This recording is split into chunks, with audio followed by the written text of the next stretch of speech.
My back, usually. Who do you want me to look at? I assume you, or look at Me? you as a reporter. Yeah. Okay. Tell me when you're ready. Ready for my close-up, CB.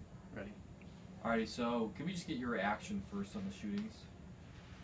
I was stunned. I saw the report actually about 5 minutes before I was heading into class this morning, into a broadcasting laboratory.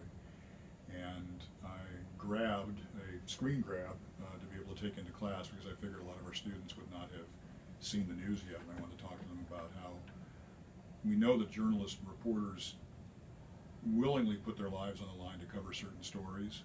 When you go into a war zone, when you're covering drug cartels, when you're infiltrating an ISIS training camp, when you cover an earthquake site, but covering essentially a Chamber of Commerce piece at a water park should not be a life-threatening situation.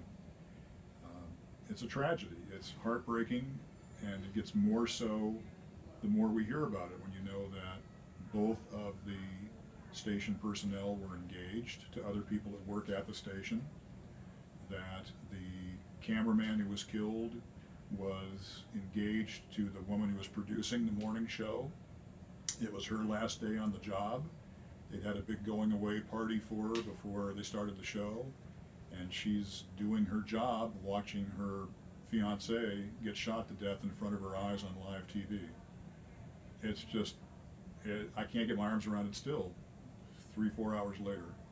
And the young woman who was killed had just recently gotten engaged to the chief meteorologist at the station, 24 years old, has her whole life ahead of her. And now we're finding out that apparently the shooter may have been a disgruntled former employee. It's just, you couldn't make up a more bizarre story. I'm still kind of numb about it. What do you think it means for journalism as a whole? Do you think it's going to change the way reporters kind of go about their job? No, it can't. You can't second guess as a reporter what you're walking into. I had this discussion actually on Facebook over the weekend.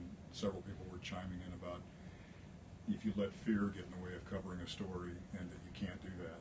If you do, then you need to have a different job. I mean, you need to cover what's assigned to you. And we are in less of a position now than we used to be in years ago, because we have situations now where basically most stories in markets our size are done by one person. And they had 2 people doing this story, partly because it was a live shot, but a lot of times you just have a single reporter go out with a camera, and there's nobody to run interference for you, there's nobody to keep people away. You're out there all by your lonesome, and I don't think that's going to change any. What it may change in short term is that it may cause reporters to be more apprehensive for a bit, to check their surroundings, to see if there's anybody else that's hanging around that maybe shouldn't be there. What little we know about this one is that they think the guy stalked them in this particular case and sort of laid in wait for a while until he had his opportunity. So if somebody wants to create mayhem, they're going to do it. It's going to be pretty hard to stop that. But that can't and won't stop most reporting crews from going out and covering the news, because that's what they signed on to do. Yes. This is kind of the same thing, but do you think that it